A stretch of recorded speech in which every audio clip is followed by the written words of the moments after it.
할렐루야. 사랑합니다. 축복합니다. 하나님을 사랑하시는 우리 당진 외국인 교회 모든 형제님 자매님, 또 우리 모든 믿음의 형제 자매님 사랑합니다. 축복합니다.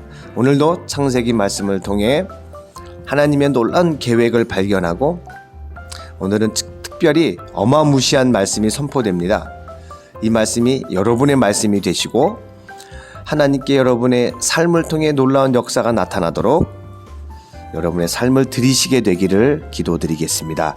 창세기 41장을 보시면 드디어 이제 2년이 지나버렸습니다. 바로가 꿈을 꿉니다. 그래서 우리가 간절히 바라는 어떤 상황이 우리가 바라던 때에 이루어지지 않는다고 해서 절대 낙심하지 마세요. 요셉은 낙심을 했겠죠. 그러나 하나님께서 요셉을 감옥에서 꺼내실 때가 있어요. 그때까지 기다려야 되고 훈련받아야 되고 연단을 받아야 됩니다. 2년이 지나 바로가 꿈을 꿨는데 아무도 해석을 못해요. 그때 이제 술 맡은 관원장이 자기가 시위대들 그 감옥에 있을 때 요셉을 만나고 그가 꿈을 해석해서 그 꿈대로 자기가 복직이 되었다는 사실을 말하며 이제 바로가 요셉을 부릅니다. 그래서 꿈 이야기를 하니 그 즉시 꿈이 해석이 되어지는 겁니다. 저와 여러분도 세상 돌아가는 모든 이치와 섭리를 깨달아서 문제에 탁 부딪혔을 때 돌파구를 찾아내시는 하나님의 사람들 되시기를 축원합니다. 이것은 뭐 배워서 된 게 아니에요. 그냥 요셉은 꿈을 들으면 해석이 되는 거예요. 그냥 저거네 이거네 이렇게 알아지는 겁니다. 알아지는 겁니다. 하나님을 의지하셔서 이렇게 알아지는 역사가 여러분에게도 있게 되기를 바랍니다. 41장 33절에 이제 바로께서는 명철하고 지혜 있는 사람을 택하여 애굽 땅을 다스리게 하시고, 이 풍년의 때 7년 동안 어떻게 해서 흉년을 준비하라고 완전히 방법까지 다 이야기를 해버립니다. 그러니까 바로가 가만히 그 이야기를 듣고 보니 요셉보다 더 지혜로운 사람이 없는 거예요. 그래서 41장 39절에 요셉에게 이르되 하나님이 이 모든 것을 네게 보이셨잖니. 너와 같이 명철하고 지혜 있는 자는 없다. 너는 내 집을 다스리라. 아멘. 하나님께서 저와 여러분에게 영역을 맡겨주실 겁니다. 여러분이 이 요셉의 응답을 받으셔서 여러분의 학교, 여러분의 일터, 여러분의 가정을 하나님의 천국으로 만드십시오. 할렐루야. 가능합니다.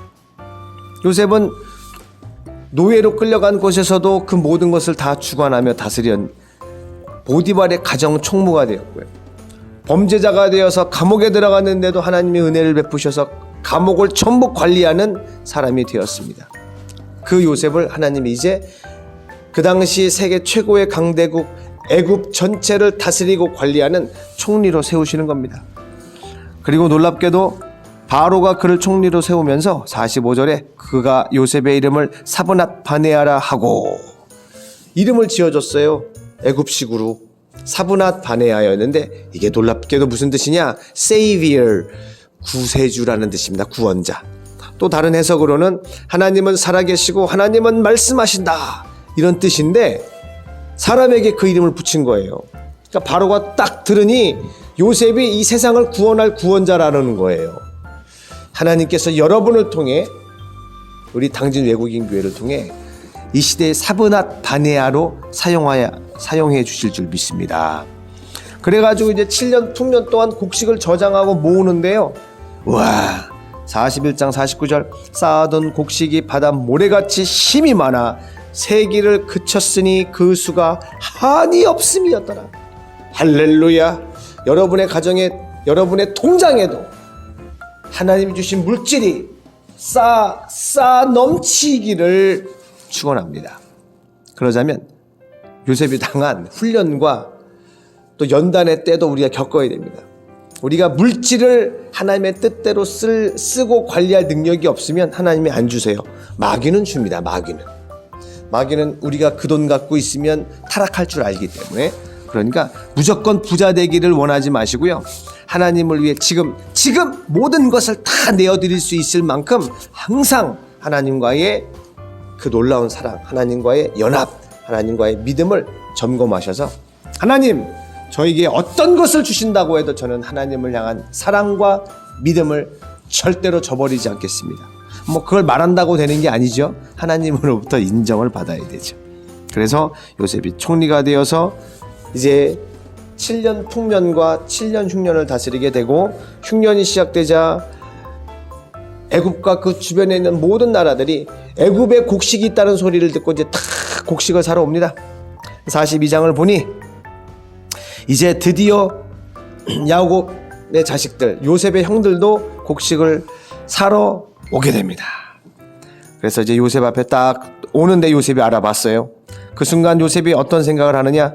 42장 9절에 요셉이 그들에게 대하여 꾼 꿈을 생각하고 그때 요셉이 꾸었던 옛날 그 꿈, 자기의 그 곡식단 형제들의 곡식단이 절을 하는 꿈, 해와 달과 11별이 절을 하는 꿈, 그 꿈이 생각이 딱 나는 겁니다. 그때 여러분 기도하세요. 함께 기도하시고 하나님이 꿈을 주시고 비전을 주시면 나중에 그 꿈과 비전이 성취되는 날 하나님께서 그 꿈을 다시 한번 생각나게 하십니다. 우리가 믿음으로 하나님 앞에 우리 모두를 드리는 순간 하나님께서는 우리의 인생의 미래를 확 계획해 하시고 작정해 버리세요. 확정을 지으신단 말이에요. 요셉이 그 꿈을 꾸었을 때 이미 미래에 그 일이 일어날 거잖아요. 네, 그대로 일어난 것뿐이에요. 저와 여러분이 하나님 앞에서 우리의 믿음을 하나님께서 인정하게만 하면 우리의 미래는 그 순간 결정이 돼버립니다. 할렐루야. 믿음은 우리의 미래를 결정짓는 놀라운 능력이 있습니다. 그래서 지금 이 순간 무릎 꿇고 하나님 앞에 다시 한번 우리의 믿음을 점검하셔서 요셉이 누렸던 이 놀라운 축복의 주인공이 되시기를 바랍니다. 아멘. 42장 21절을 보시겠어요? 그들이 서로 말하되 우리가 아우의 일로 말미암아 범죄하였도다. 왜냐하면 요셉이 갑자기 정탐꾼이라고 너희들 스파이지 가둬버렸거든요. 우와.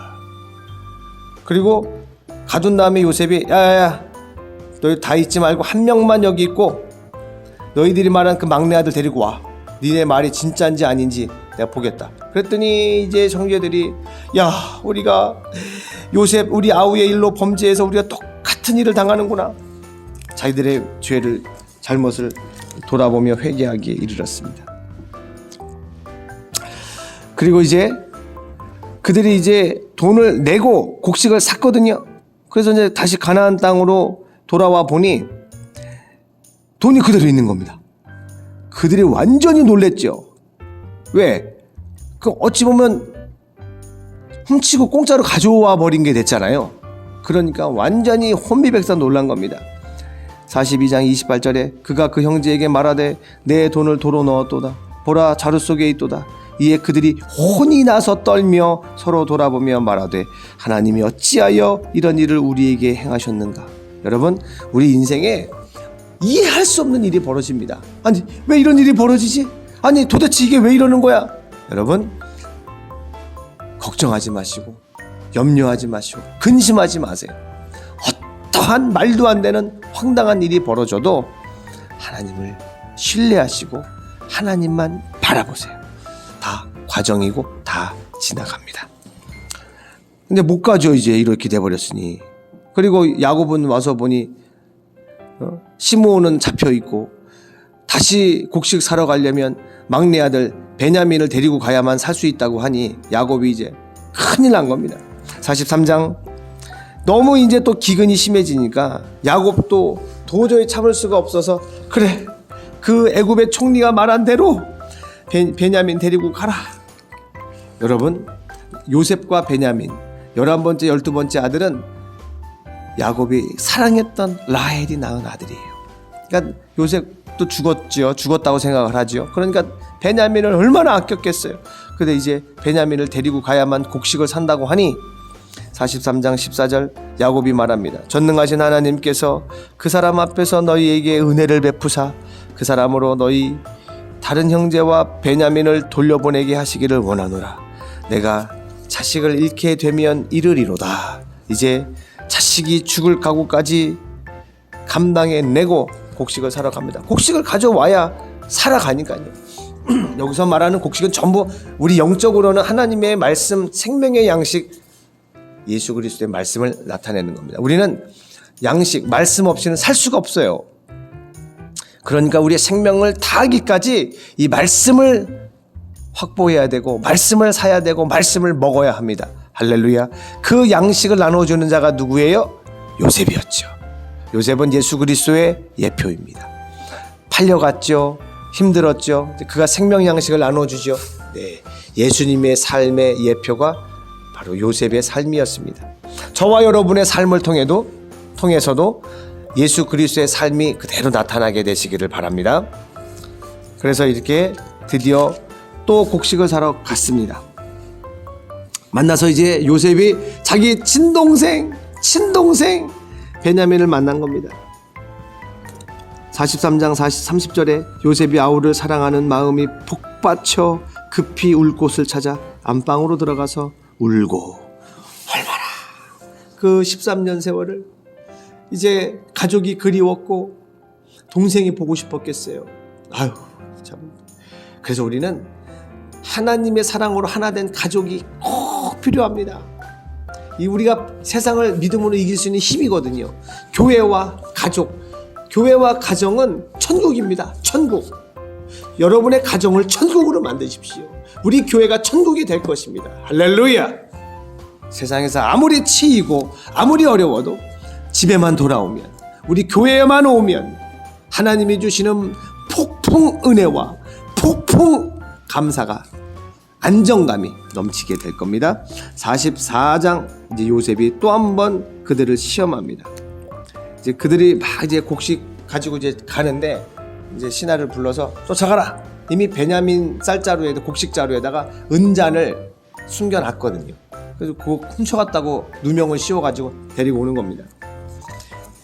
그래서 요셉이 이놈 새끼가 도둑질한 거 아니야? 은혜를 원수로 갚아. 저놈 가둬. 잘못하면 노예가 되게 생겼고 이제 죽게 생겼잖아요. 형들이 이제 서로 그냥 자기를 잡아가라고.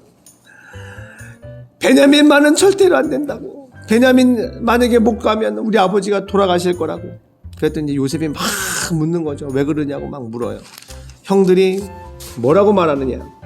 44장 30절에 아버지의 생명과 아이의 생명이 서로 하나로 묶여 있거늘 이제 내가 주의 종 우리 아버지에게 돌아갈 때에 아이가 우리와 함께하지 아니하면 아버지가 아이의 없음을 보고 죽으리니. 할렐루야. 이 말씀은 또 엄청나게 놀라운 말씀이에요. 생명, 아버지와 아들의 생명이 결탁이 되어 있고 하나로 묶여 있는 놀라운 영의 세계. 그래서 우리는 우리의 생명이 하나님의 생명과 묶여 있습니다. 할렐루야. 그래서 우리의 죽음, 예수의 죽음이 우리의 죽음이요, 예수의 생명이 우리의 생명입니다. 지금 우리 안에는 하나님의 생명이 흐르고 있어요. 할렐루야.